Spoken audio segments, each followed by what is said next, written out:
Bueno, entonces damos comienzo a una vez más, a este ciclo webinar de ceramistas del norte a sur. Y en el caso de hoy vamos a charlar con Gabriel Chaile de Tucumán, que bueno, hoy está en Portugal, pero digamos que es oriundo de Tucumán. Y la charla que él nos va a ofrecer es sobre genealogía de la forma. Y bueno, ya estamos ansiosos todos por escucharlo, así que nos callamos un poco nosotros y Ana María va a silenciar los micrófonos de todos.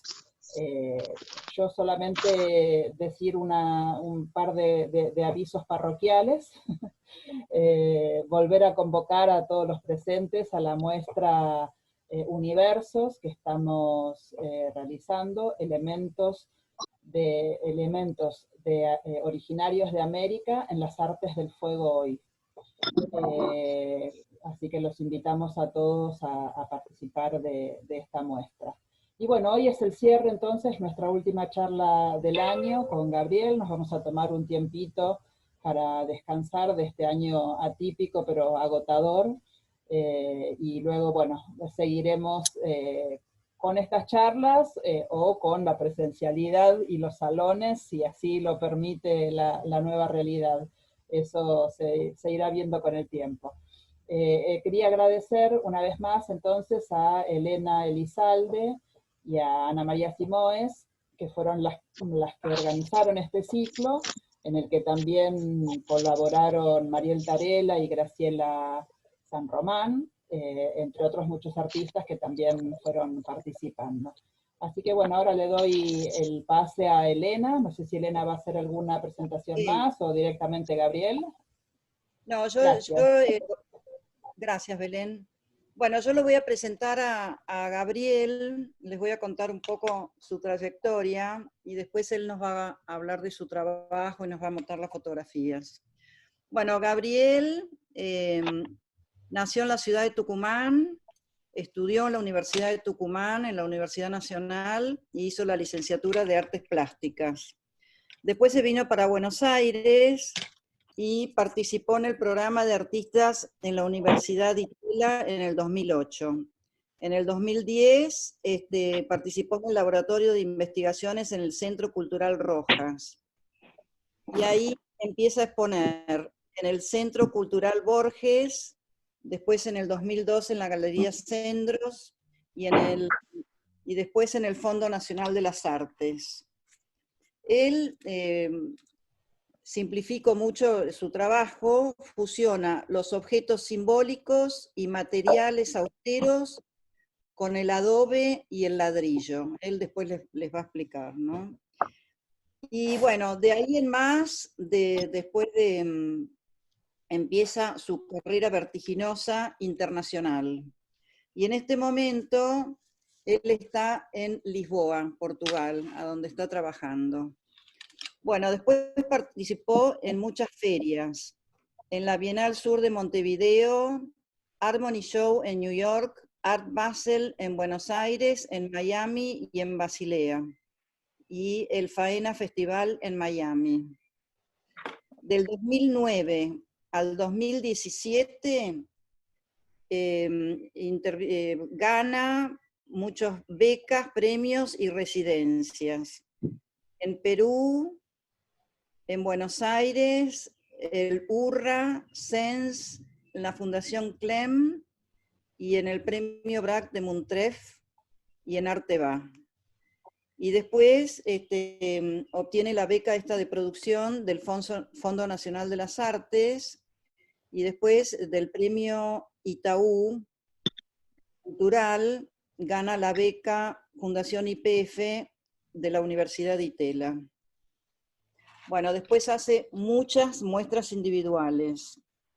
En Berlín, en la Argentina, en La Rioja, en Tucumán, en Buenos Aires, en la Fundación Tres Pinos, en el Mamba, en el Centro Cultural Recoleta, en el Centro Nacional de las Artes, y en la Galería Barro, y creo que también en el Rojas. Y bueno, Gabriel, ya conté toda tu larguísima currículum y trayectoria, y ahora nos vas a contar un poco tu vida de artista y mostrarnos tus obras. Muchas gracias. Bueno, gracias a vos, Elena, por invitarme. La verdad que contento de estar aquí compartiendo y además también cerrando el año. De hecho, yo me compré unas sidritas especiales cuando me enteré que era la última clase. Digo, bueno, ahí veo que tienen todos el árbol de Navidad en el fondo. Yo no tengo ninguno, de hecho pensaba hoy, digo, debería decorar mi casa un poco más navideña. Pero bueno, agradecido a todas, toda la gente del centro que me invitó. Yo, como te contaba anteriormente por WhatsApp, hace todo este año me invitaron de varios espacios que trabajan en la cerámica. eh, y bueno, yo me vi bastante sorprendido. Me animé a charlar porque la verdad es que yo desconozco completamente la técnica de hacer cerámica. Pero bueno, mi trabajo de alguna manera está bastante conectado porque yo miro mucho la cerámica. Entonces, bueno, acá estamos, ¿no? Para charlar un poquito y ver un poco ese recorrido y entablar ahí un diálogo con ustedes. No, Así que, y déjame que te interrumpa y te cuente algo, que sí, en los sí. salones nuestros ahora ya han habido varias personas que han presentado trabajos, esculturas en Adobe. Así Ah, que, ah, sí, para que veas, sí, ah, qué se está, bueno. sí. Ya tenemos un premio adquisición, o sea, en la colección Ah, de una obra en Adobe. bueno, eso sí, eso ya implica esa legitimación, ¿no? De Sí, Sí, tal muy cual. bien. Así que, bueno, si quieren, podemos comenzar. Empiezo a compartir pantalla, así empezamos a charlar con las imágenes. Ustedes me avisan si se ve. ¿Se ve ahí la pantalla? Sí, sí, muy ¿Es, bien. es pequeñito o grande? Pequeñito. No, yo lo veo, bueno, sí, ¿Sí? yo lo Bueno, hay una ahí mejor. imprecisa, ahí se ve bien. Sí. Bueno, me espero, ahí vengo, voy a buscar un vasito que me olvidé, porque si no quedo. Sí, porque Gabriel me dijo, deberíamos tener todos una sidra. Lo que pasa es que para él ahora son las 9 de la noche, en cambio a nosotros son las 6 de la tarde, no podemos empezar tan temprano. Claro, claro, es cierto eso. Eh, bueno, ya Elena me presentó un poco, eh, pero les vuelvo a repetir. Yo nací en Tucumán y bueno, me crié y me formé en la Universidad Nacional de Tucumán y posteriormente me trasladé a Buenos Aires. Eh, en todo ese recorrido que yo un poco le voy a contar ahora, traje imágenes sueltas y voy a ir hablándoles de diferentes momentos.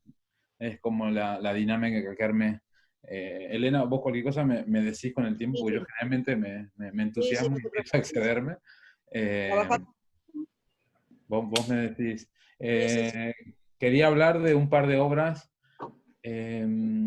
anteriores a todo este trabajo que yo hago en Adobe hoy en día, porque traerlo como antecedentes, ¿no? Entonces, bueno, les cuento, esta que están viendo en pantalla se llama, es del año 2011, es mi primera exposición individual que hago en Buenos Aires, en el Centro Cultural Borges, y se llamó, perdón que me olvidé el nombre, eh, ¿cómo era la belleza? Perdón, Bueno, que... ya te vas a acordar, seguí hablando y después te vas a acordar. eh, El Estamos todos principio de la igual. belleza está en el fin de la misma, se llama esta obra, y la verdad es que ahora me estoy olvidando porque yo le ponía títulos muy largos, entonces me cuesta.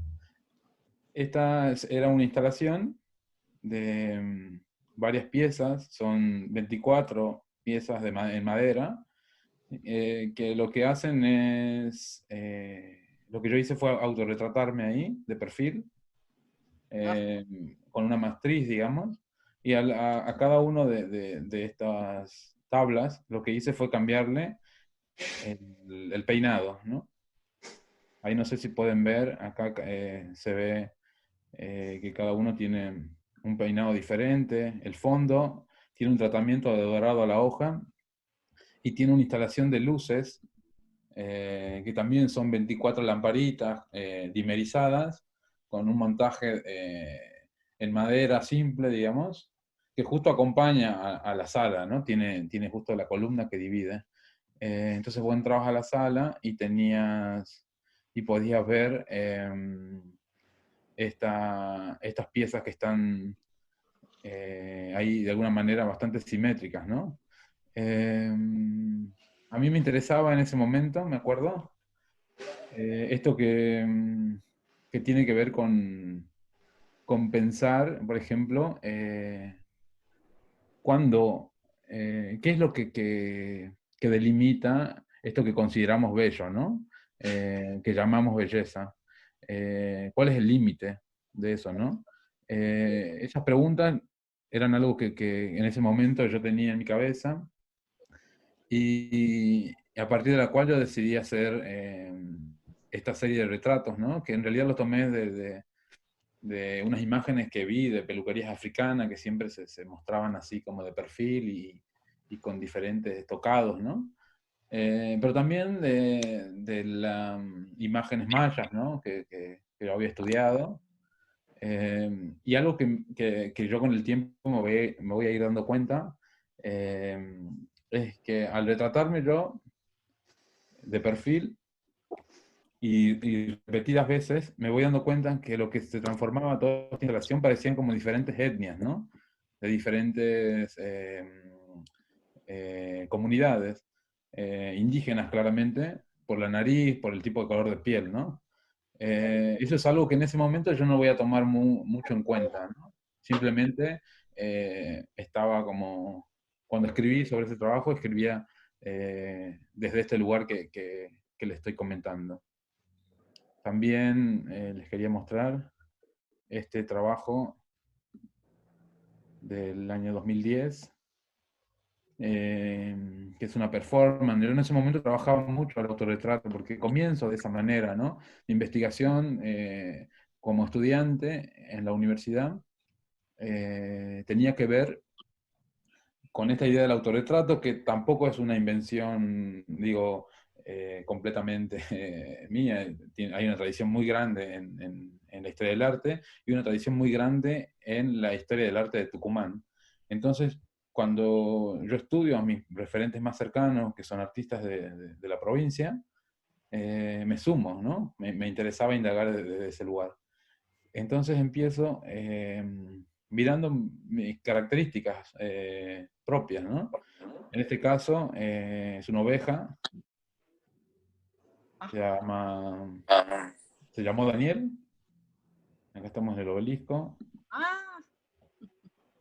esto es en Arteba. Esto es Arteba, yo hice 3 momentos, en ese momento empecé a trabajar con una galería, le mostré este proyecto y a la galería le gustó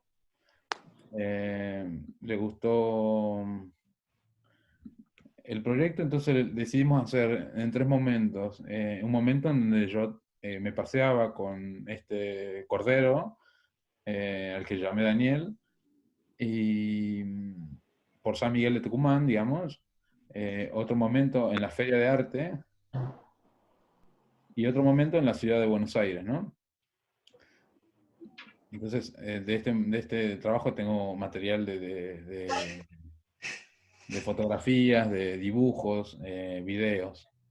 De alguna manera, esos trabajos van a ir como generándome conciencia a mí en esa idea, ¿no? Como de mirarme y de autorretratarme, de entender justamente toda una cuestión contextual que excedía a, a mí como persona, ¿no? Y al mismo tiempo, al mirar ese contexto, entendía, digamos, que había muchas cosas que se iban repitiendo y que eran parte en realidad de ese autorretrato, de esa asimilación que uno tiene de uno mismo, y que son cuestiones que van a ser compartidas, ¿no?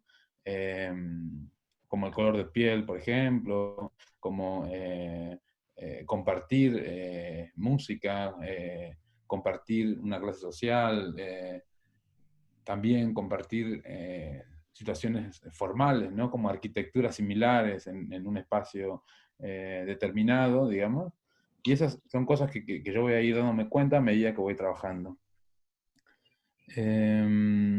También le quería mostrar este trabajo del año 2015, no, 2014 creo que se llamaba Salir del surco a labrar la tierra, ¿no? En este momento, esto es el Fondo Nacional de las Artes en el subsuelo. Yo lo que hice fue disponer 49 ladrillos de diferentes calidades, con 49 huevos de gallina, y hay también unos bronces que son 49 que están suspendidos desde el techo, no sé si se puede ver. Y estos, acá, ¿ves? ¿Ven? Esto es una ruina del ladrillo, un huevo, los bronces, y en el medio hay como una luz. Bueno, es una luz.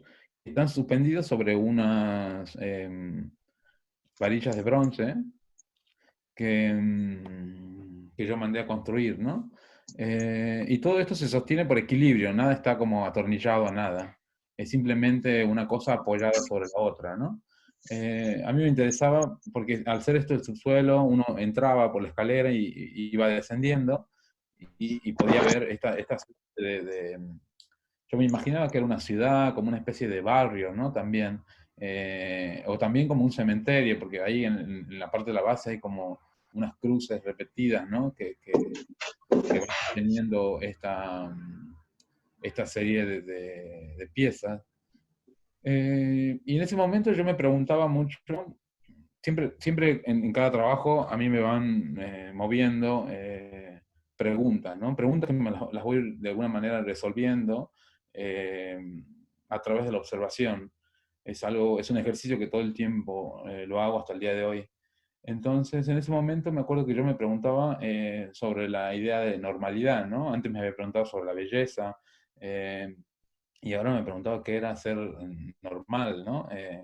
¿Qué sería eso? Entonces, en un momento, hablando con mi hermano, que mi hermano es profesor de educación especial, entonces él me contaba algunas cosas que él había estudiado, y, y en ese momento llegué a pensar esta idea del delirio, ¿no? ¿Qué era una persona, qué era una persona delirante? Entonces busqué la etimología del término y me decía que delirio venía de delirium, ¿no? De latín. Y delirium, a su vez, la traducción al español quería decir eso, salir del surco a labrar la tierra. Entonces, a mí cuando llegué a ver eso, me pareció como súper poética, ¿no? La idea de un delirante. Tanto así que pensaba casi como en una letra de un folclore, ¿no? De una samba. Entonces decidí hacer esta cuadrícula y empezar a buscar calidades de materiales, del mismo material en diferentes calidades. Entonces sabía que había huevos de diferentes calidades, que pagabas más y tenían unos huevos caseros o de granja, ¿no? También con el ladrillo pasaba lo mismo, ¿no? Y de alguna manera todo esto estaba suspendido ahí. Yo me imaginaba mucho, no sé, bueno, ¿se acuerdan de la película de Alien cuando están estos huevos que están ahí como a punto de nacer? Yo también pensaba en esas imágenes, ¿no? Y bueno, esto fue esta exposición, ¿no? Ahí en el subsuelo. Después, yo le quería mostrar una más vieja. ¿Dónde está? Esta. Esta se llama El Presente, retrato familiar. Lo hice en el año 2009, en el momento en que yo me traslado a Buenos Aires. Y en ese momento lo que yo hago ahí es... lo que me pasaba era que extrañaba, ¿no? Entonces siempre le hice mucho caso a las preguntas y sobre todo a la sensibilidad, ¿no? no podía dejar de pensar en ese peso que es la nostalgia, ¿no? Entonces decidí en ese momento como que la manera de resolverlo era pintando, ¿no? Retratando a mi familia en un momento cuando todos de alguna manera éramos niños, pues mi familia es muy numerosa, eh, y a partir de eso lo que hice fue volver a Tucumán y hacer esto, ¿no? Que era como una especie de performance regalo, en donde estoy entregando el retrato que hoy en día está colgado en la casa de mi familia. Y se trató de eso simplemente, ¿no? De ese gesto, que lo seguí haciendo con dos de mis hermanos, en la medida en que yo volvía, ¿no? Como que cada uno había armado su propia comunidad, digamos, su propia familia. Entonces yo retrataba con esta misma paleta, con estos fondos azules y con estos marcos así completamente dorados. Y registrando el momento, que era una sorpresa por lo general cuando yo abría o entregaba el regalo, ¿no? Y luego, como la anterior que yo le mostré era estas piezas de ladrillos, yo trabajé mucho en ladrillo en un momento. Esta es del premio Braque. Es una pieza que hice con harina, con huevos, ladrillos, con un pajarito.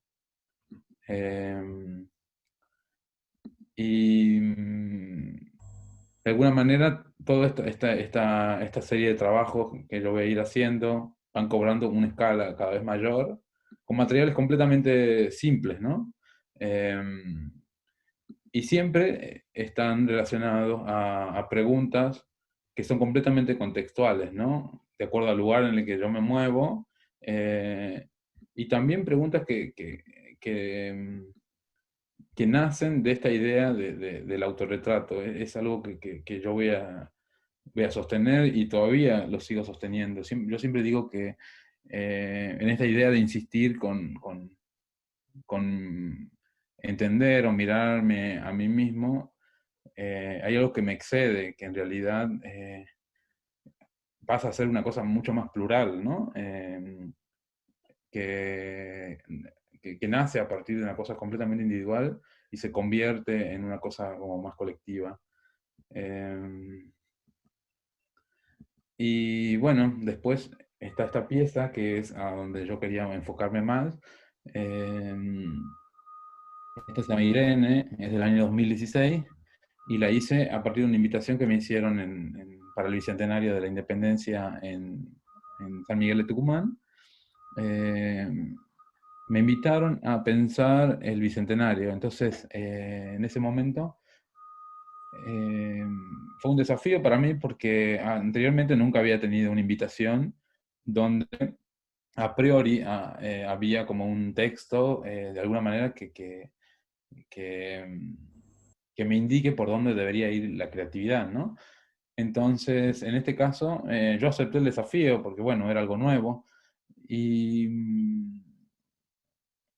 lo leía el texto un montón de veces, me acuerdo, era algo súper cortito, pero me hizo entender de alguna manera que yo no quería contar o ser parte de la narrativa esa de los 200 años que finalmente se estaban festejando, ¿no? Que eran los 200 años de historia de la nación argentina, ¿no? Entonces, ahí fue cuando hice un viraje y empecé a encontrarme con toda con todo un imaginario, un bagaje de piezas que yo siempre las había tenido presente, pero vieron esas cosas que por ahí uno, por ejemplo, se concentra en hacer la obra, ¿no? En eso que llamamos la obra del artista, y por ahí hay cosas que, no sé, de repente mirás, por ejemplo, no sé, mirar telenovelas, pero en tu obra nunca aparece la telenovela, porque pensás que la obra tiene tiene otro momento, ¿no? Y la telenovela es el momento de la telenovela. Entonces a mí me pasaba una cosa similar, con la arqueología, ¿no? Era algo que a mí siempre me fascinó, pero no estaba tan presente en mi trabajo de alguna manera.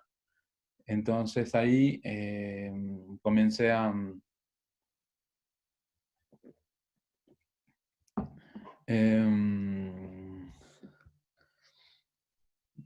partir de ese texto comencé a apropiarme cada vez más, ¿no?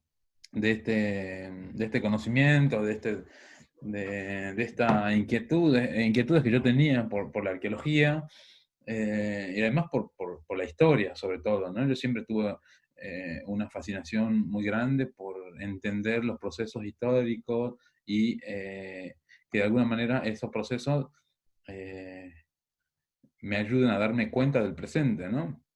Yo siempre estuve bastante fascinado por saber, por ejemplo, la historia del apellido de mi familia, ¿no? Era algo que me reinteresaba y que me encantaba hacer preguntas a mis familiares cuando nos íbamos al campo.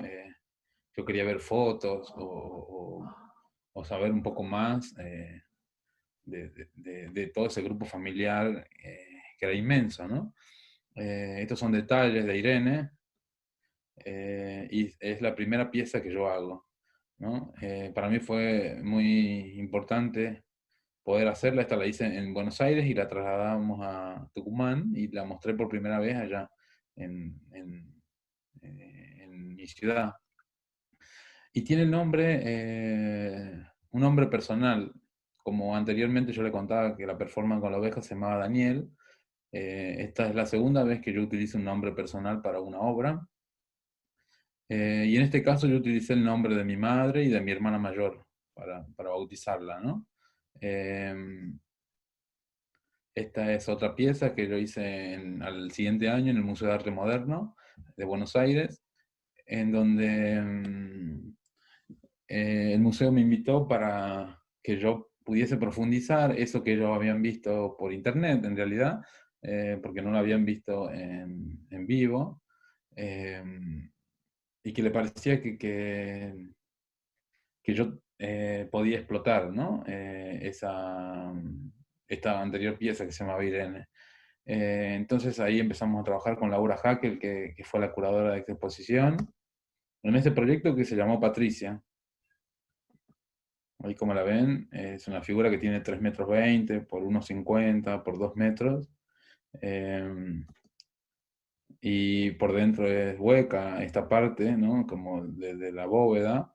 Tiene un pisito de ladrillo, como si fuese un horno de barro. Otras dos bocas, 8 tetas. Y en la parte de atrás tiene este personaje con ese peinado que es como un falo también, y es medio conejo. Y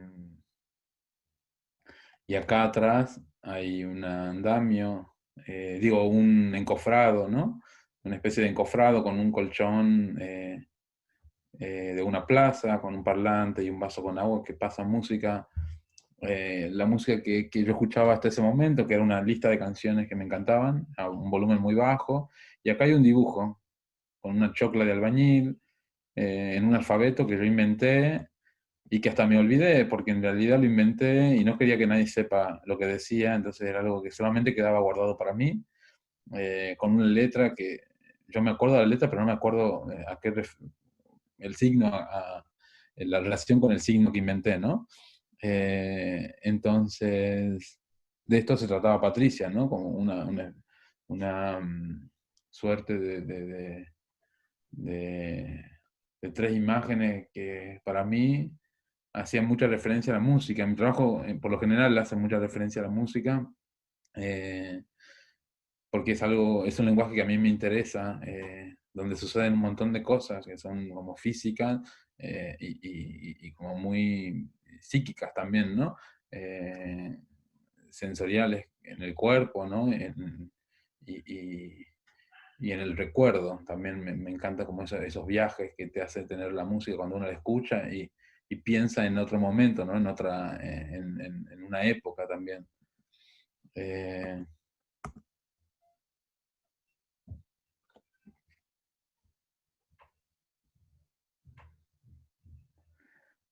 Este es un proyecto que hice en Miami.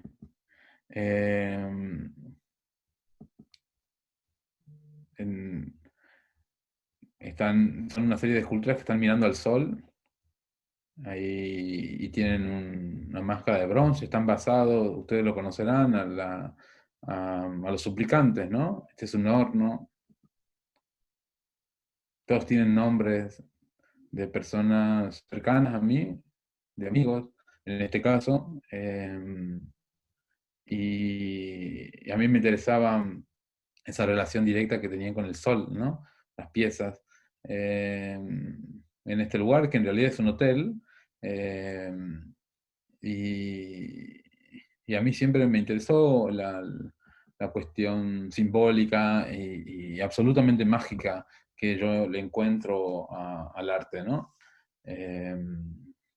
Esta pieza se llama Genealogía de la Forma y es la pieza central de una exposición que hice en Buenos Aires, que se llamó Genealogía de la Forma, que fue una de las muestras más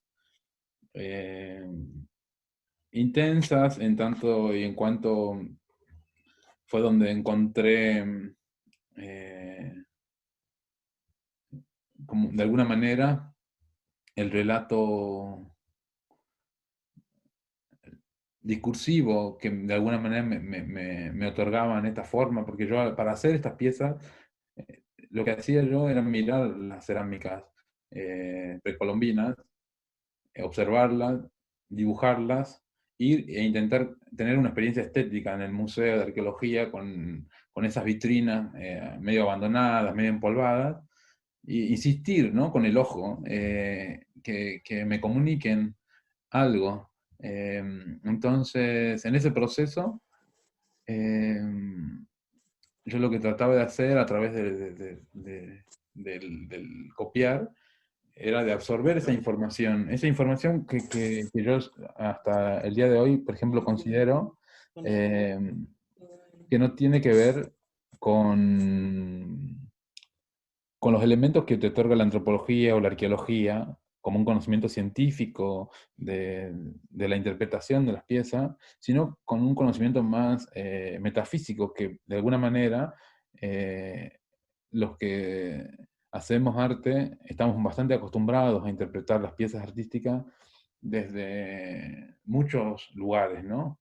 Uno de esos, para mí, tiene que ver cuando uno mira, por ejemplo, una pintura y de repente se siente completamente absorbido por esa imagen que presenta un determinado artista y uno se detiene hasta en los más mínimos detalles de lo que ese espacio de información ofrece, ¿no? Entonces se ve absorbido por la intensidad del rojo, ¿no? De cómo está puesto ese rojo en determinada forma, o cómo respira el azul, ¿no?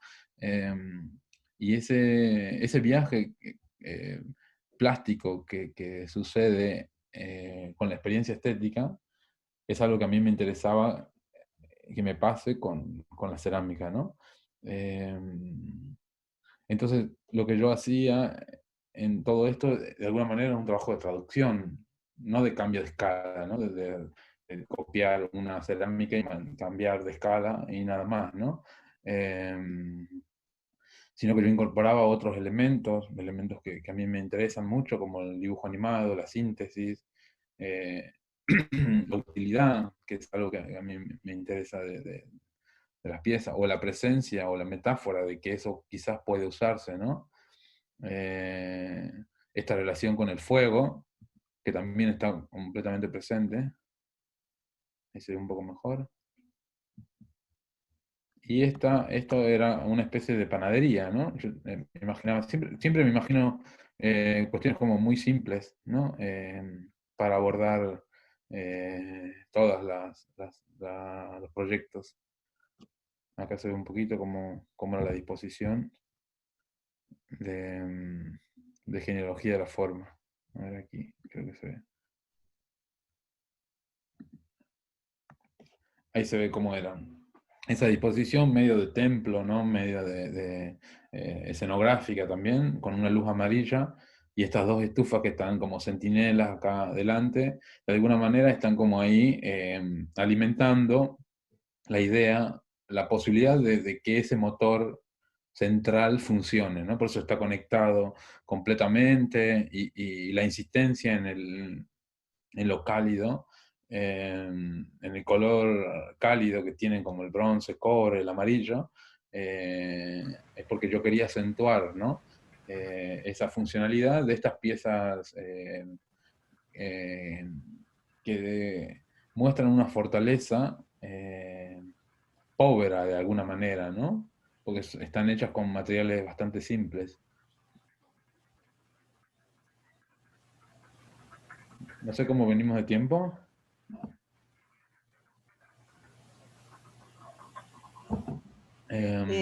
No, está bien, seguí tranquilo nomás. Bueno, dale. Después, yo hice esta exposición en Berlín. Esta se llama La Malinche. En homenaje de alguna manera a Doña Marina o la Malinche misma, ¿no? El personaje femenino, la mujer que fue la intérprete de Hernán Cortés, ¿no? En la conquista del imperio azteca. Y a mí me interesaba esa situación de intérprete, ¿no? Esta muestra se llamó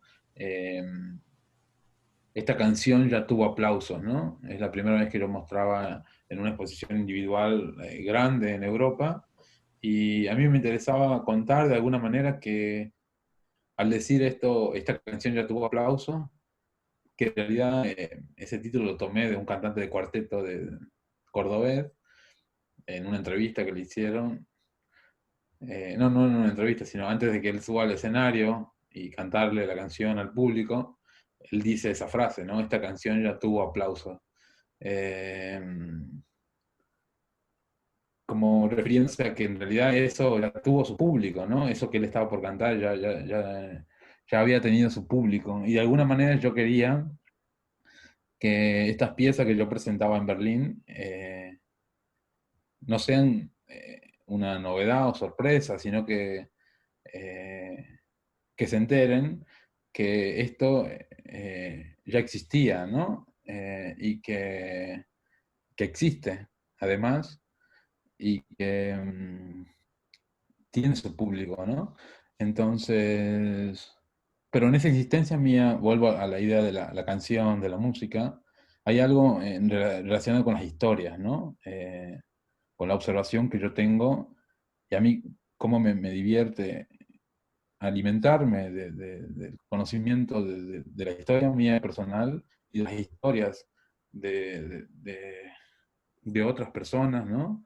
Que de alguna manera yo la voy incorporando y traduciendo a formas, ¿no? Esta es la Malinche, que es un horno, le decía. A ver, acá se ve. Acá se ve el hueco y tiene el piso, ¿no? Y esta es la chimenea. Tiene un cigarrillo también, y acá tiene como un texto también en código, con unos bronces pequeñitos. Y es una mujer pájaro basada en la cerámica Candelaria, en realidad, acá se nota, ¿no? La nariz es como un pico también. Y después estaba esta pieza en la parte de abajo de la galería, que es una bicicleta alemana típica, ¿no? También de los años 50, a la que yo le incorporé un horno de barro en la parte de adelante, ¿no? También le mandé a hacer todas las bandejitas diseñadas por mí, la puerta que se veía acá, ¿no? También diseñada con dos chimeneas, una que es como una especie de flauta, y acá tiene un huevo también, y acá están las palitas, ¿no? A mí siempre me interesó también pensar la idea de la economía popular, ¿no? Mi observación siempre fue muy fuerte en relación al contexto, les decía desde el principio, y son esas imágenes que yo voy a nutrirme en Tucumán y en el San Miguel Tucumán periférico, que es donde yo me crié, son las que yo voy a ir aplicándolas en el arte, ¿no? De alguna manera. Atravesadas por todo el conocimiento de la historia del arte. Yo siempre tengo una fascinación muy grande por la historia del arte y fue una de las cosas que más me disfrutaba en la universidad. Entonces, mezclar ese conocimiento popular, ese imaginario popular más que nada, con el imaginario de la historiografía del arte, ¿no? Que, que yo tengo, nada, de alguna manera nació este cruce. De hecho, esta pieza se llama Lluvia, Vapor y Velocidad, que en realidad es el título de una pintura de Turner, que, bueno, que marca el romanticismo, ¿no?, inglés, y también que está relacionado con toda la idea de progreso de que viene a presentar la modernidad, ¿no?, con la idea de la máquina, del ferrocarril, y de la idea del trabajo, de esta promesa de trasladarse a la ciudad, la gente del campo trasladarse a la ciudad y encontrar la fortuna, ¿no?, de alguna manera. Entonces, yo le puse el mismo nombre a esto, pero en este caso no es un tren, sino que es una bicicleta, ¿no? Que en realidad, para que funcione, necesita de la fuerza mecánica de una persona, ¿no? No de una máquina. Y que además es de una economía mucho más pequeña, ¿no? Es una economía popular, tipo para hacer empanadas o algún tipo de pan, ¿no? De alguna manera, yo elegí el título de eso para ponerme en diálogo con esa lectura que existe de la pintura de Turner y de la idea del fracaso también de la modernidad, ¿no? Porque si uno se pone a pensar, finalmente uno se da cuenta que la maquinaria moderna, ¿no?, solamente se sostiene a través de las economías populares, ¿no? Digo, si hubiese un paro general en todo el mundo de las personas que limpian la calle, que trabajan de seguridad en diferentes lugares, el mundo sería muy distinto, ¿no? Eh, Hay algo que son los trabajos peor pagos, que finalmente son los que sostienen todo lo otro, ¿no? Eh, bueno, y quería hablarle un poco también, ya que estamos hablando de economía, un poco de este trabajo, que si bien se desprende un poco de la idea del trabajo del adobe, ¿no?, de la manipulación escultórica de la arcilla, eh, son ollas populares, como pueden ver, ollas grandes, a las que yo le voy a ir agregando un rostro. Esto es la parte de atrás de la olla. Acá dice Gotitas de Amor, Villa Carmela, Tafí Viejo, Tucumán. Fecha de inicio, 13/8/1985. Bastante grande, tiene mi edad el comedor. Les muestro primero, así descanso un poquito de hablar. Hogar Arcoíris, Organización Crecer Juntos, San Miguel de Tucumán, Tucumán, barrio Trula, Alberdi Norte. Fecha de inicio, 14/1/2002.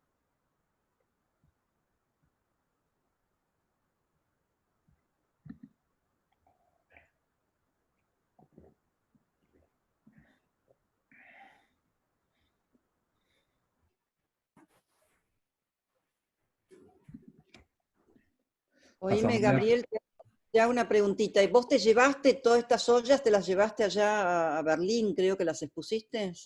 En Art Basel. Ahora las cuento. Sí, justo estoy por contar eso. Les estaba mostrando también para descansar un poquito de hablar. Voy mostrándole. Así. También es lindo verla sin que yo hable.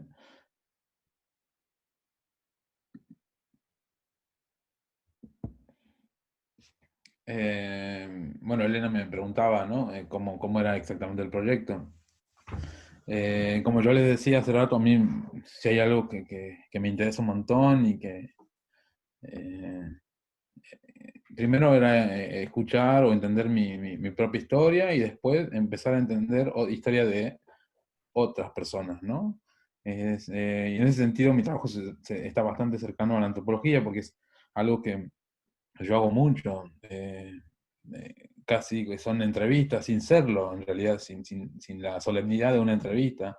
Yo me acerco a alguien, no sé, me pongo a tomar una cerveza y empezamos a hablar, hablar, hablar y me termina contando un montón de cosas que después me encuentro con otra persona y me cuenta historia, entonces yo voy estableciendo conexiones, ¿no? Entre una historia y la otra, eh, y después empiezo a armar un mapa, ¿no? Ese mapa después se traduce en una forma, y acá lo que pasó era algo similar. Este trabajo es del año pasado, yo vivía en La Boca, eh, entonces empecé a acercarme a las diferentes agrupaciones que hay en el barrio. Vieron que en La Boca hay un montón de agrupaciones de partidos políticos, de clubes de barrio, de comedores populares armados por los vecinos, mucho, ¿no? De la murga también. Eh, entonces yo me empecé a acercar a ellos. eh, Primero también de chusma, ¿no? De curioso. Y después empecé a darme cuenta que había algo que sí me interesaba, porque siempre que me invitaban a uno o a lo otro, a tomar mate, o a que le ayude con algún cartel, digamos, para alguna marcha, eh, yo veía siempre todo un trabajo colectivo, cooperativo, y además la presencia de la olla popular, ¿no? Si no era en un ambiente más doméstico, así como cocinemos, compartamos entre todo este grupo, o era una cosa más programada, ¿no? Era como, esto es un comedor y estamos dando comida todos los días. Y si no, la olla estaba ahí más quieta y se usaba cuando se iba a las marchas, ¿no? En las marchas que se hacían de día, que era el mediodía, se usaba y se cocinaba y se compartía con la agrupación. Eh, Me acuerdo puntualmente cuando nace este proyecto, y es un día que yo estaba con un amigo que es fotógrafo y que siempre me acompañó con este proyecto puntual, y estábamos en la 9 de julio, que había un corte enorme, ¿no? De un montón de agrupaciones, no solamente de La Boca, sino de todo Buenos Aires, Gran Buenos Aires, que habían cortado todo el 9 de julio y era justo la hora del mediodía. Y en ese momento, cada agrupación descansa, baja los carteles y tenían cada uno su olla, ¿no? Y entonces cada uno repartiendo a su gente. Eh, yo me quedé así, yo estaba con el plato, también estaba comiendo, ¿no? Eh, y en ese momento le digo a Jason, que es este amigo colombiano que siempre me da una mano, le digo, Jason, mira, le digo, ¿te das cuenta que como la importancia de la olla, ¿no? En todas las agrupaciones. Y entonces ahí dije, yo quiero hacer eso, o sea, quiero ir investigar sobre la historia de la olla, ¿no? Entonces empecé puntualmente con lo que tenía más cerca, ¿no? Las agrupaciones de La Boca.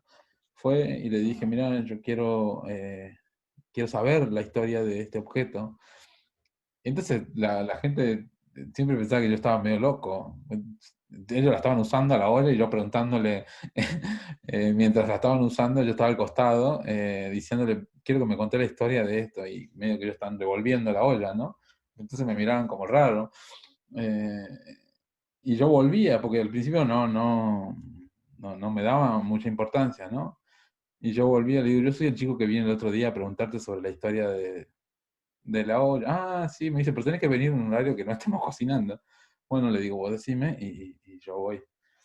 Entonces yo iba en el horario donde no estaban cocinando y, y bueno, ellos se sentaban en la mesa y me decían, bueno, ¿qué querés saber de esto de la olla? Y le digo, no sé, cuéntenme un poco del objeto, ¿no?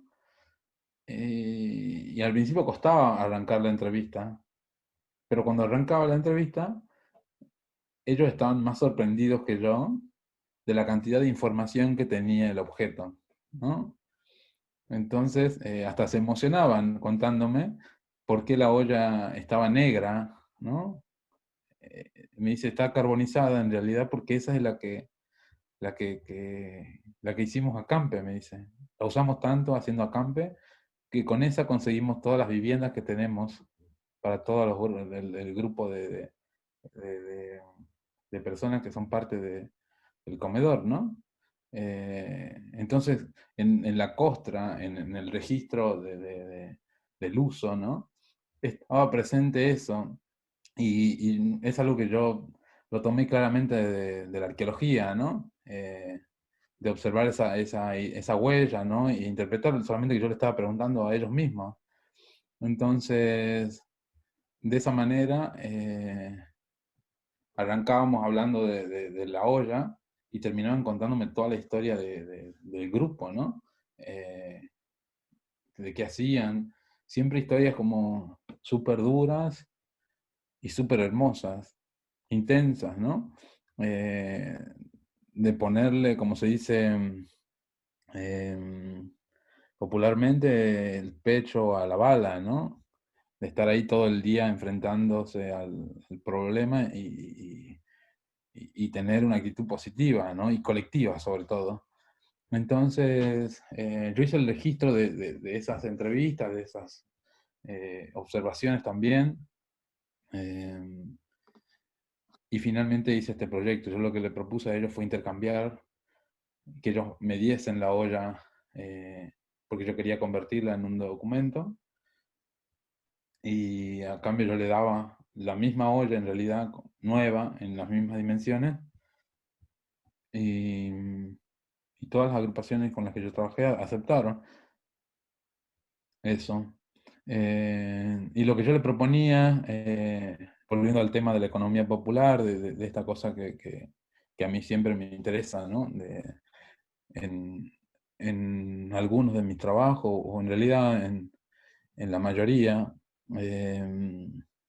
yo le decía que mi trabajo era para exhibirlo en una feria de arte, que era una exhibición de arte, pero era con fines comerciales, ¿no? Claramente. Y, y el desafío de alguna manera para mí era eso, poner este trabajo en ese plano y ver la posibilidad de que se venda o no se venda, porque bueno, ir a una feria no quiere decir que ya sabes que va a vender todo, ¿no? Entonces, eh, y yo les dije, a mí me interesa que un 10% de la ganancia, si la hay, vuelva a la agrupación. Y ellos aceptaron, ¿no? Sabiendo que podía no pasar eh, esto, porque digamos, de alguna manera el trato estaba hecho en el intercambio. Eh, y cuando sucedió esto, fue realmente increíble la recepción que hubo del otro lado, porque las ollas se fueron inmediatamente. O sea, cuando llegamos a la feria, duraron todo el día, todo el tiempo que fue la exposición, pero al segundo día antes de haber inaugurado, nosotros ya no teníamos ningún trabajo que nos perteneciera, ¿no? Se había ido en diferentes colecciones. eh, y, y en ese momento yo pensaba, como les decía en un principio, a mí siempre me interesó la relación y la formación que yo tengo con la historia del arte, ¿no? Porque de alguna manera yo utilizaba herramientas que usó Marcel Duchamp al convertir un objeto utilitario, ¿no? Y meterlo en el mundo del arte. Solamente que yo no quería meter un migitorio, lo que quería meter era un objeto que tenía uso, pero que no tenía cualquier uso, porque yo podía poner un celular, ¿no? Eh, Sino que era un objeto que condensaba una información que era muy colectiva, que no era el uso de un celular, una cosa completamente individual, ¿no? Eh, y que no solamente era de uso colectivo, porque podría haber sido una alfombra donde se sientan muchas personas, ¿no? o un sillón, sino que tenía la huella de relatos, de luchas, ¿no? Y a mí me interesaba eso, introducir eso en el relato que yo llamo la historia del arte, ¿no? O que llamamos la historia del arte. Entonces, yo por eso, para mí era necesario grabar el DNI de alguna manera de la agrupación e incorporar esa cara, ¿no? Porque la cara que yo les agrego y que ustedes vieron en la fotografía es claramente una invención mía, ¿no? Porque la agrupación no me la dio con esa carita. Y también ahí estaba ese cruce que sucede en este proyecto, pues yo lo sigo llamando proyecto porque siempre tiene aristas nuevas, ¿no? Tiene espacios nuevos de otras personas que me van dando otra devolución, o con ustedes mismos que ahora estoy charlando, ¿no? Y esto tiene que ver con lo que yo llamo la genealogía de la forma, ¿no? Y con esto ya quiero terminar para cerrar. La genealogía de la forma, como yo les mostré, nace en esta muestra, que es justamente paralela a la producción de todo este material, que es el año pasado, en realidad, a mediados del año pasado. Y cuando yo logro decir ese concepto, lo que digo es que en realidad las formas tienen una historia, ¿no? Y en esa situación histórica están completamente alineadas a una genealogía, pero bueno, ¿a cuál genealogía? Es la pregunta que yo me hago. Y pienso en la forma como si se tratase de un pedazo de arcilla, ¿no? Como lo pienso desde la escultura, diciendo que la forma se determina por los factores externos que hay a él, a la forma en sí, ¿no? Que serían la sustracción y la adición, es decir, lo que hago con ese pedazo de forma, lo que saco, lo que pongo, va a determinar la condición presente de esa forma. Pero hay factores que son internos a la forma, ¿no? Y que ahí está el trabajo de la resistencia, de alguna manera. Hay cosas que el material va a determinar eh, que no va a dejarse, ¿no? Antes de ayer me hicieron una entrevista pensando, me preguntaron qué pensaba de lo milagroso, ¿no? Porque también es algo que yo lo dije muchas veces, ¿no? Y yo le decía que para mí pensar lo religioso era como exigirle a los materiales más de lo que el material te puede dar, relacionándolo con la genealogía de la forma. eh, el milagro para mí es de alguna manera un espacio de resistencia, ¿no? Entonces, a la medida que yo escuchaba los relatos de estas diferentes agrupaciones, había realmente una idea muy fuerte de resistencia, una resistencia que finalmente cuando uno escucha los episodios tan intensos, yo pensaba, esto realmente tiene que ser milagroso, porque si eso me hubiese pasado a mí, no estaría resistiendo de esa manera, ¿no? Con ese optimismo tan increíble, que creo que solamente se sostiene por una idea colectiva y compartida, ¿no?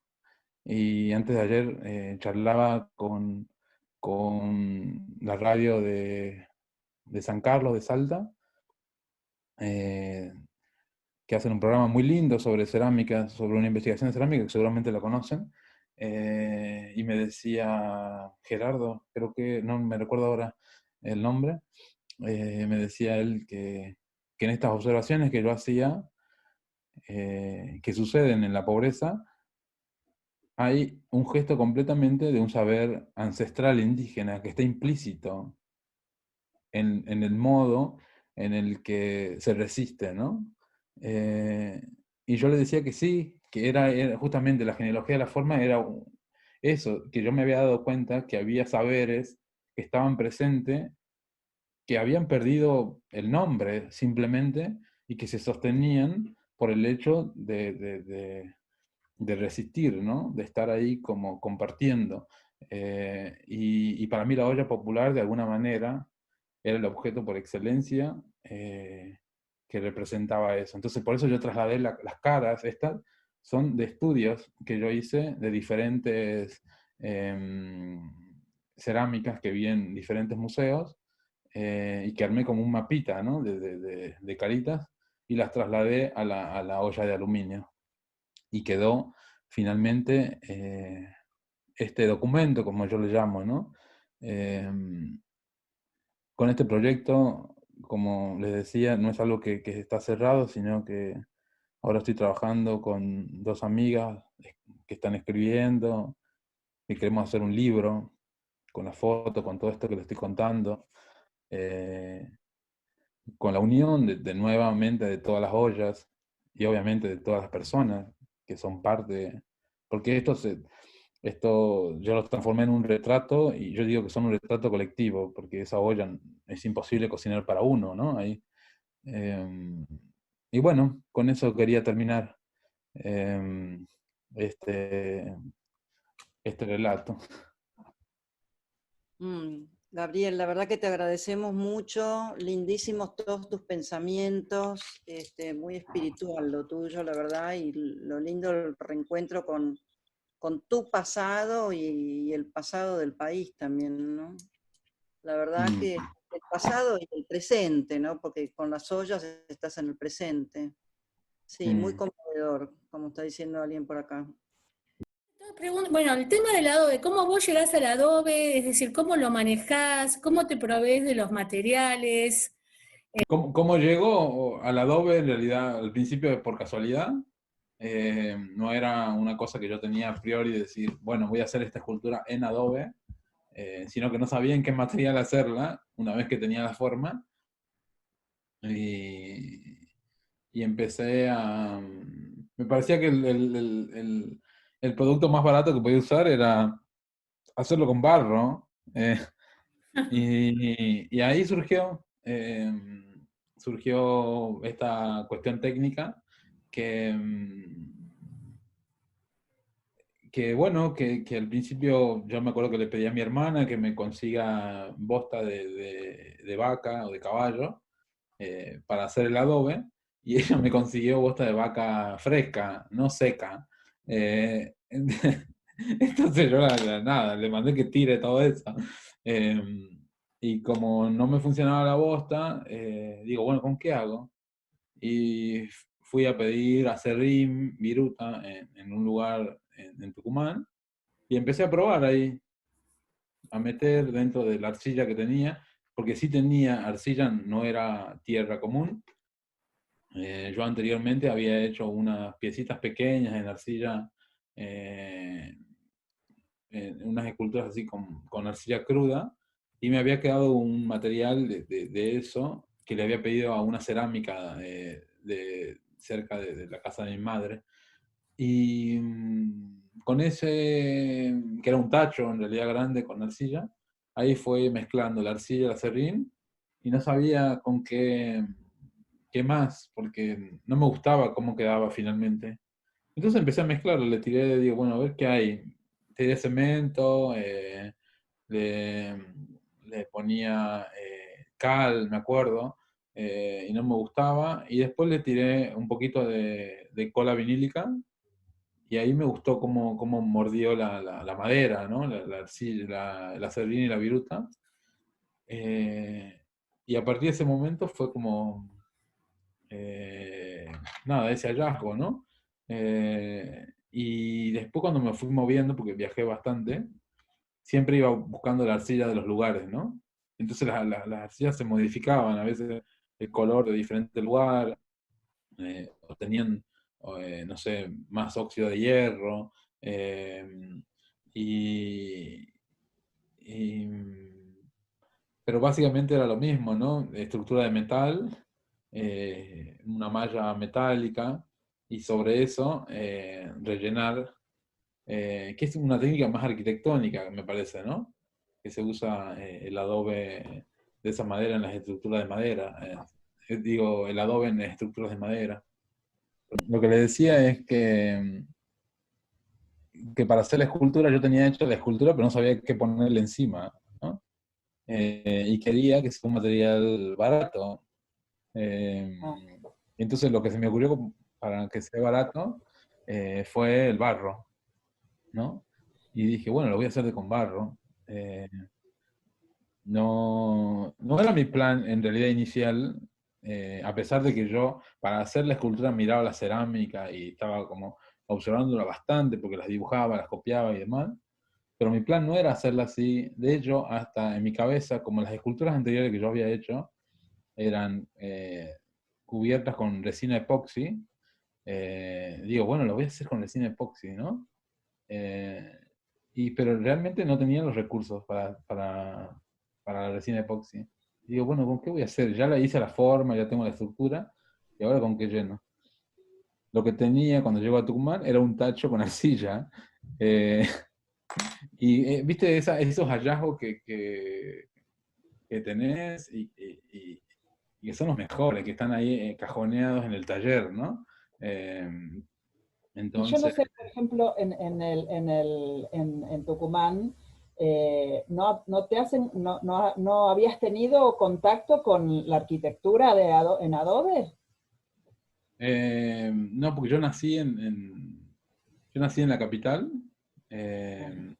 y no y me crié siempre en la capital. Sí fui a mis familiares en el campo, donde sí yo había visto mi tío, de hecho vivía, ya falleció, en una casita de adobe. Y nosotros cada vez que íbamos ahí, íbamos a dormir a casa de él, que no tenía electricidad, vivía muy en el monte, ¿no? Eh, y, y sí me acuerdo de eso, pero no es una imagen tan presente. Pero sí lo que yo tenía presente era el horno de barro. El horno de barro era muy, muy presente en mi casa porque, porque lo usábamos todos los días. O sea, domingo a viernes lo usábamos al horno porque de eso vivíamos, ¿no? Entonces, todo el tiempo había que restaurarlo, había que cubrirlo con barro, cuidarlo. Esa, mm, Esa imagen siempre estuvo presente y creo que cuando yo pienso en esto que te estaba contando, de que en realidad era la falta de recursos la que me lleva a tomar el tacho de adobe, creo que también hay un gesto que son intuiciones, ¿no? Que de alguna manera te vuelven a conectar con algo que en realidad, una imagen que vos ya habías visto, ¿no? Que yo ya la había visto, la había digerido y estaba más presente que los 5 años que yo hice la universidad absorbiendo toda la historia del arte, ¿no? Eran, no sé, 20, casi 30 años de ver y de cuidar colectivamente el horno, ¿no?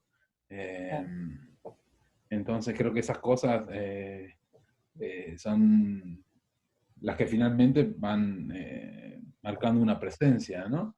Y bueno, así como de casualidad, llegué a eso, digamos, y bueno, y fui perfeccionando un poco, ¿no? Porque la segunda vez Nosotros que... No sé.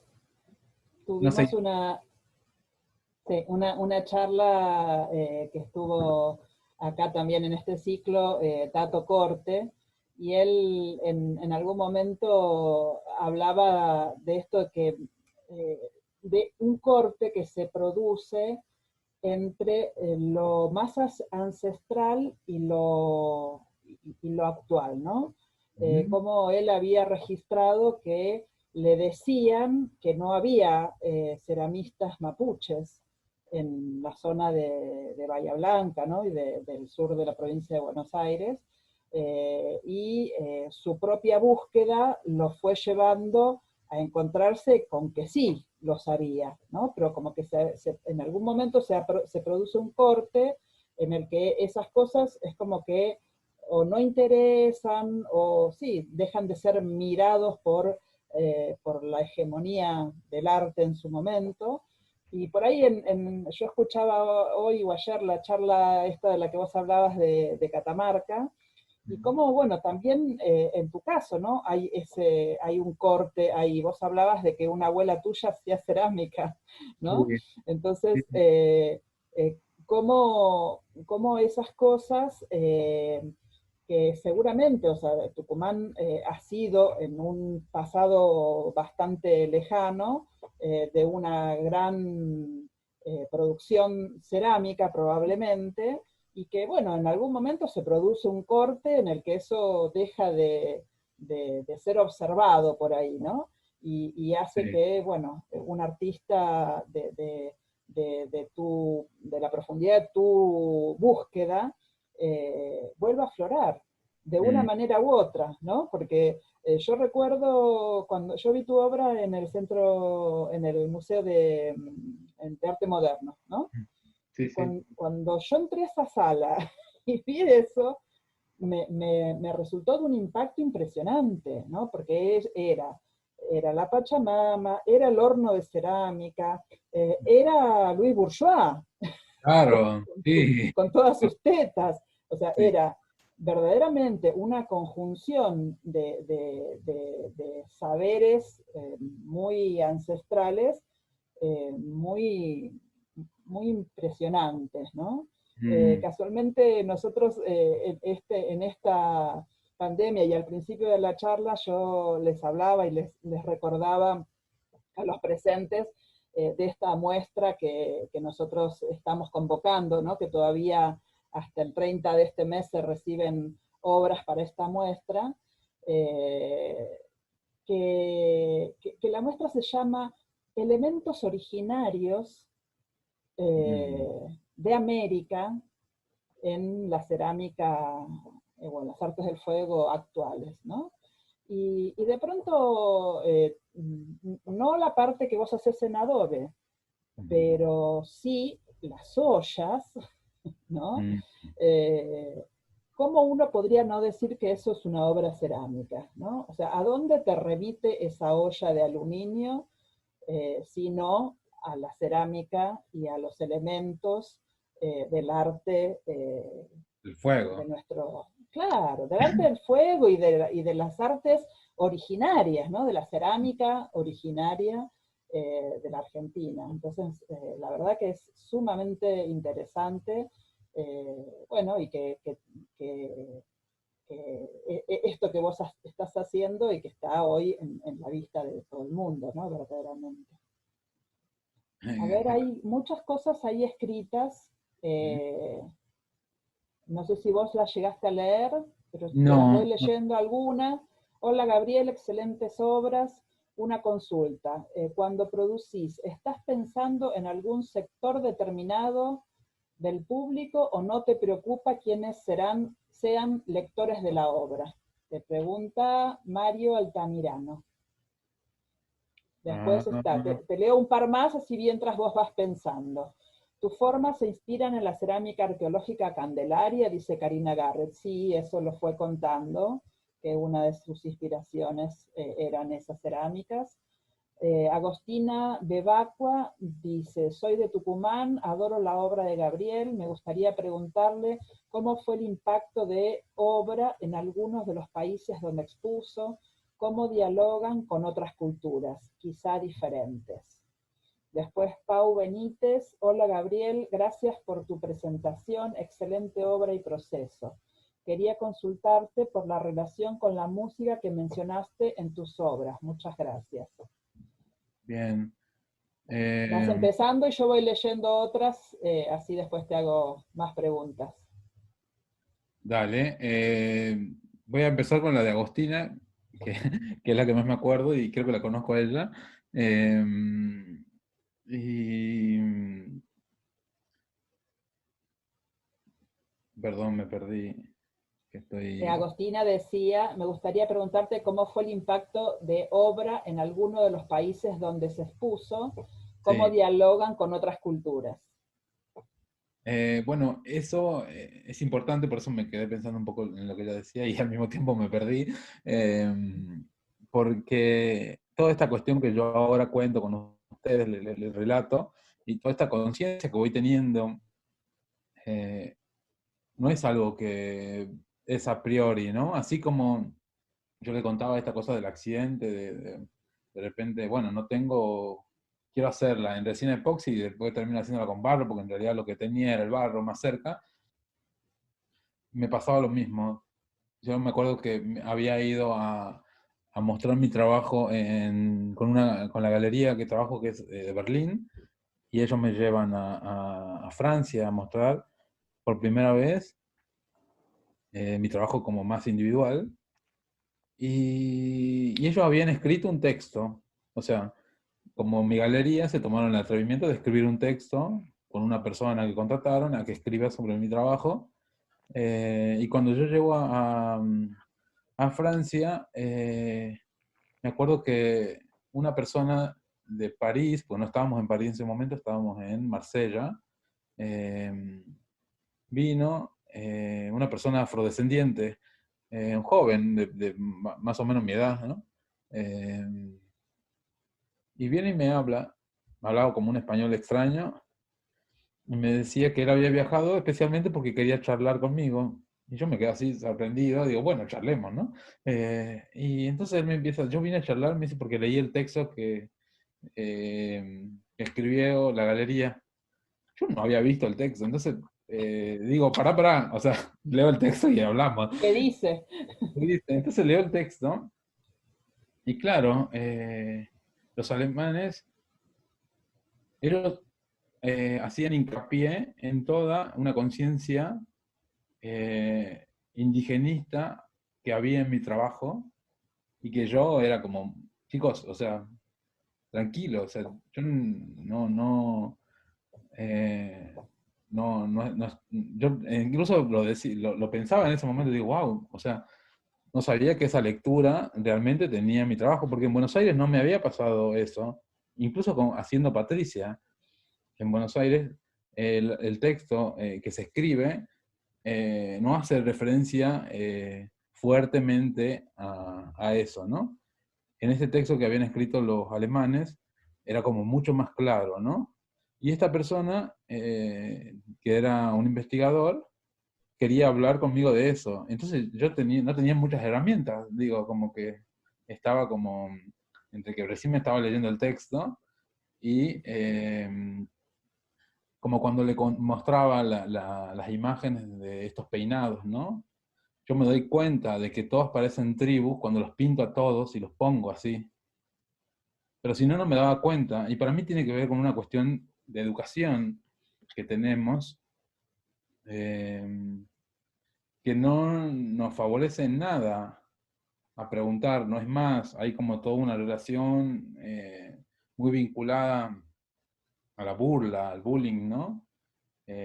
Con el color de piel, con querer negar el origen, la nariz, y un montón de cosas que se dan incluso en el mismo Tucumán, ¿no? Donde todos somos bastante similares, ¿no? En términos de rostro.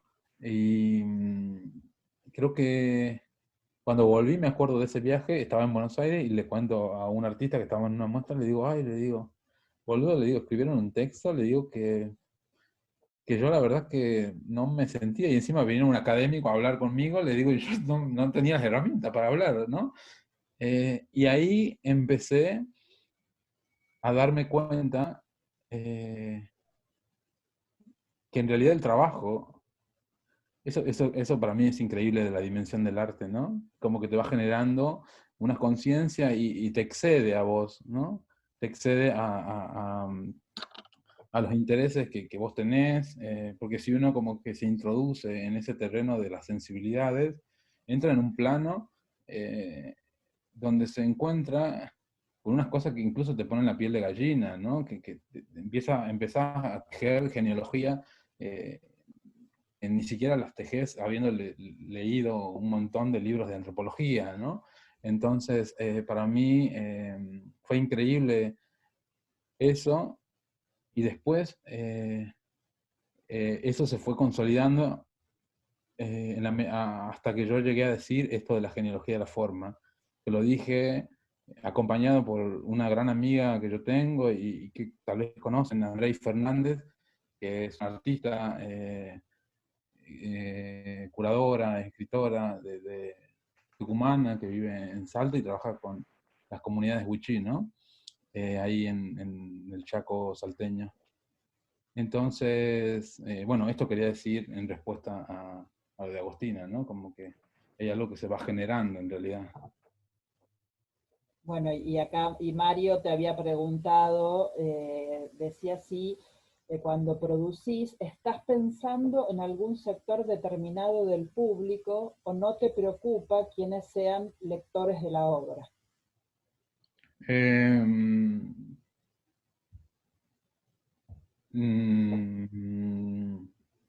realidad a mí me interesa como... A mí siempre me interesó, y esto lo dije por ahí en otros momentos, ¿no? Me interesa como la idea de la comunicación, de la investigación, y lo relacionaba con la idea del predicador, ¿no? Que es una imagen que yo tengo muy presente, ¿no? Y en ese sentido a mí me interesa un montón la síntesis, en todo lo que implica esa palabra, ¿no? Para mí hay hay una cosa que sucede en la síntesis, que es de una alta complejidad y de una simpleza tal, que el otro increíblemente accede de una manera súper sencilla, y en lenguaje o en lecturas que pueden ser completamente complejas, ¿no? Pero alcanzar la síntesis para mí tiene eso, donde apela a la sensibilidad humana de alguna manera, y en ese sentido no hay con qué darle, digo, no, por más que yo hago referencia a Louise Bourgeois, pero Louise Bourgeois es una artista que vio la condición de mujer, ¿no? Y mujer, hay intelectuales, no intelectuales, instruidas, no instruidas. Digo, en ese sentido, no necesariamente tienen que ver la Louise Bourgeois en mi trabajo, pero pueden ver el otro aspecto, ¿no? Y creo que es algo a mí que me interesa mucho, esa idea de la síntesis, ¿no? No sé si lo alcanzo, intento, pero me interesa como trabajar en ese terreno. Para que llegue la sensibilidad a quien la sepa sentir, digamos. Claro, exacto. Acá preguntaban quería consultarte por la relación con la música que mencionaste en tus obras. Sí, ese es algo que yo todavía lo estoy aprendiendo también, ¿no? Porque a mí siempre me gustó mucho la música, y además me gustan diversas, no sé, te puedo escuchar desde eh, una cumbia como casi olvidada, digamos, hasta un trap completamente, no sé, nuevo aquí en Portugal, ¿no? Y después pasarte a escuchar otra cosa como completamente, eh, no sé, música contemporánea. Pero me gusta escucharla, me gusta que me pasen música, ¿no? Como que, por lo general, cuando me preguntan qué música te gusta, me cuesta un montón decir, porque generalmente cada vez que conozco gente, eh, siempre me pasan música, y yo voy escuchando eso, escuchando, pero también escucho las historias de la gente que me pasa la música, que es algo que me divierte igual que escuchar la música, ¿no? Entonces, yo creo que en el relato que hay en esta cosa de- de- de contar la historia de uno, o de presentarse, ¿no? O de yo presentarme frente a otro, hay algo de musical, ¿no? Porque si yo les pregunto a algunos de ustedes, bueno, no sé, contame tu historia, vos le vas poniendo tonos, a tu historia, ¿no? Hay como momentos más de drama, donde baja, donde nos cagamos de risa de la historia que me estás contando. Y creo que en ese sentido vos vas orquestando el modo en que querés contar o que yo escuche tu relato, ¿no? Y para mí en ese sentido hay algo de completamente musical, porque incluso me podés llegar a aburrir o yo te puedo llegar a aburrir como persona, ¿no? Y en ese sentido para mí tiene toda esta idea que pensamos en la música, de la armonía y todo lo demás, o el punk, que también rompe con un poco todo eso, me encanta porque es como que los diferentes géneros musicales, que generalmente son bastante dogmáticos, ¿no? Tipo el de la cumbia no se cruza con el del punk y el del rock no quiere saber nada con el trap. Así también nos manejamos en comunidades, ¿no? Los relatos que yo manejo y el tono en el que me crié, que es un mundo quizás más burgués y como mucho más civilizado de alguna manera, no quiero cruzarme con aquellas personas que tienen un lenguaje más salvaje, ¿no? Que se gritan y se dicen hijo de puta, no sé. Y en ese sentido, para mí, está completamente traducido a la música. Eso. Por eso la música nos representa tanto, ¿no? Cuando uno decide qué escuchar, ¿no? Que selecciona, claro. Entonces, para mí, esos relatos que yo escucho están completamente asociados a la música, ¿no? Acá Mariel Tarela te decía, porque tiene que ver con la forma de valoración de las culturas diversas, hablando sobre tu relato en Alemania, ¿no? Dice, desde Humboldt a la fecha, a los alemanes les interesa investigar las culturas diversas. Y después te pregunta Valeria, ¿qué presentás ahora en Londres? ¿Qué te preguntás en ese contexto? Bueno, una pregunta de Valeria, porque la verdad que las cosas que estoy presentando ahora en Londres, esta muestra se llama Me hablan de oscuridad, pero yo estoy encandilado, y nacieron acá, básicamente. Ese nombre nació acá y toda esa observación es nueva. Como que yo me encontré con un Portugal viviendo en pleno centro de Lisboa, y encontrándome con un montón de gente ofreciéndome droga todo el tiempo, ¿no? Y entonces yo empecé a mirar eso, ¿no? Y también a preguntar y a comprar también. Y en esa relación que empecé a establecer, eh, también empecé a escuchar mucho trap, ¿no? Que es algo que yo no hacía en Argentina,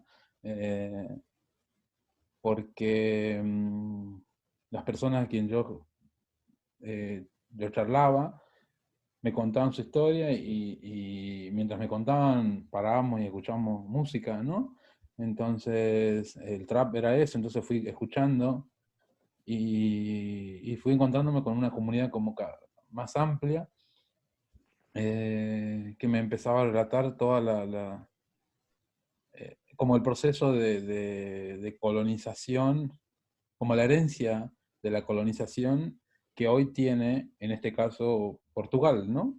Que son sus colonias que vuelven, sus antiguas colonias que vuelven a probar suerte de alguna manera en Europa y terminan ocupando lugares completamente periféricos, ¿no?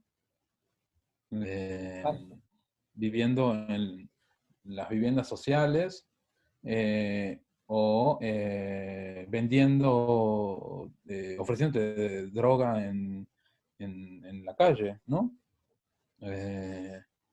Ahí Y Verónica te dice, te imagino escuchando Fado por las calles de Lisboa y escuchando sus historias de origen. Es tal cual lo que decís. Portugal en este momento es una jungla de historias. tal cual. Así que bueno, nada, eso, estoy ahí, la muestra, si bien hace referencia a las pipas, ¿no? A las cerámicas que se usan, que yo vi en el Museo de la Plata, a las cuales le di otra forma, más dinámica, más asimétrica, que se parecen a cuerpos en realidad retorcidos, porque son cosas que están relacionadas con las imágenes que yo vi de un montón de amigos, de la Boca, ¿no? Que, que son atravesados por historias muy duras, que se manifiestan también en el cuerpo, ¿no? Cuando uno tiene una historia dura, se nota bastante en el cuerpo de uno, porque uno no es, digo que los sentimientos están completamente aflorados en la forma que uno se presenta, ¿no? Y en ese sentido, las esculturas estas tienen ese relato duro y al mismo tiempo yo lo pienso desde un lugar completamente también profundo, ¿no? Me acuerdo cuando hablaba con amigos de ahí en La Boca, con los que todavía tengo contacto, y a mí me gustaba preguntarles nada, como la relación que tenían con la sustancia, por ejemplo, ¿no? Y el relato que me daban era completamente diferente al de Policías en Acción. Me imagino. Era completamente diferente, porque yo le decía, bueno, mira, yo lo que sé de vos o sé de usted es lo que sé de Policías en Acción, del programa de Gastón Pauls, no sé, como de ese tipo de cosas. Y estando ahí era otra situación, ¿no? También ver cómo aflora el amor en una situación. Me acuerdo que una vez yo le decía, mira, ustedes me hacen acordar a esta imagen que era un exvoto mexicano de dos calaveras que se están amando, ¿no? Están besando. Y nos cagábamos de risa mientras hablábamos de eso, porque había, en el hecho de apartarse, digamos, del, de un sistema establecido, no es solamente una situación de hartazgo, sino una historia de luchas en soledad también. Es cuando hablaba de la olla, ahí como cuando le decía en un momento, hay una historia de resistencia que si realmente yo me pongo en ese lugar, digo, fa, o sea, no aguantaría, ¿no? No aguantaría esa situación. Y, y la verdad que cuando me encontraba con esas otras comunidades que están por fuera de eso, que ni siquiera arman un espacio de barrio, en el barrio que es un comedor, que de alguna manera es una institución, eh, sino que ni siquiera tienen DNI, es otra historia, ¿no? Porque es como una lucha en soledad. Entonces son un montón de soledades que están acompañadas eh, y que no están generando una resistencia. Simplemente me acuerdo claramente de una historia. Estas cosas por lo general nunca cuento de mi trabajo. Son cosas que quedan como son muy internas, ¿no? Del relato que yo después muestro en las formas, ¿no? Pero recuerdo claramente en un momento hablando con un amigo, Lucas, que me dice, vení, sentate acá, me dice, tirate acá, que estábamos en San Telmo, ahí en el parque de San Telmo. Y me dice, cuando yo me tiro, él me dice, ¿ves que las cosas se ven de manera distinta? Entonces, digo, esos relatos y esas reflexiones que no son para nada ingenuas, ¿no? De lo que es realmente la realidad, creo que es la parte más intensa de lo que realmente somos como comunidad, como sociedad.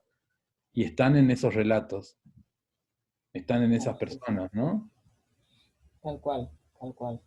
Te cuento, te leo algunos comentarios más. Karina Garrett, tal cual Gabriel, nuestro país tiene una larga historia de negación. Por ahí son extemporales, ¿no? Por ahí se refieren a algo que dijiste hace un rato. Nuestro país tiene una larga historia de negación del pasado indígena, no solo de las manifestaciones artísticas, sino también de los pueblos originarios que conforman parte importante de la identidad argentina. Valeria agrega, hay que empezar a descolonizarnos, tal cual Karina. Excelente, muchas gracias. Gabriel, dijiste escuchar muchas veces durante la charla. Pienso que en las obras huecas, como oídos, también, además de hornos. Pienso en las sombras huecas como oídos, también, además de como hornos. Después está Gabriel, te imagino escuchando, a esta ya la había leído, no se me repitió. Verónica, tal cual el cuerpo nos habla todo, el tiempo, solo hay que escucharlo y escucharse. Felicitaciones, soy adicto al orégano. No, sí, al orégano. La resistencia y la resiliencia, dice Elizabeth. Ariel Walter, los expulsados del sistema que se niegan a ser nadie y toman entidad en lo colectivo. Comprendo experiencia en el hacer y en vivir. Gracias, Gabriel. Bueno, hay un montón de saludos. Vamos a ir dándole cierre, Gabriel, a esta charla, que realmente fue sumamente interesante. Hemos tenido una concurrencia bastante más que importante. La gente, bueno, en todos los mensajes, después te vamos a mandar todo lo que la gente ha escrito, porque hay muchos saludos de mucho amor y de mucho cariño y también de mucho respeto, que bueno, por supuesto estas no te las leí porque eran como redundantes, pero están ahí para que vos después las leas. No sé si querés cerrar de alguna manera, y por ahí, Ana, así muy puntualmente, me gustaría que yo saludo ahora a Gabriel, agradezco a todos los que estuvieron escuchando la charla, y así que bueno, desde ya te agradezco un montón, Gabriel, haber estado disponible aquí para escucharte y para los ceramistas. Un abrazo. Dale. No, gracias. Bueno, Gabriel, te agradezco muchísimo, te tuvimos más tiempo del que te dije que íbamos a tener, y mira, me traje una quilme. Empezaste temprano. No, bueno, la traje, empecé temprano, porque yo dije, le va a gustar ver una Quilmes, por lo menos. Sí. Así que te tomaste tu sidra, pero yo me tomé mi Quilmes. Así que bueno, buen fin de año para todo el mundo, y muchas gracias por la charla, Gabriel. Fue muy, muy interesante. Muchas gracias. Muchas gracias. Muchas gracias.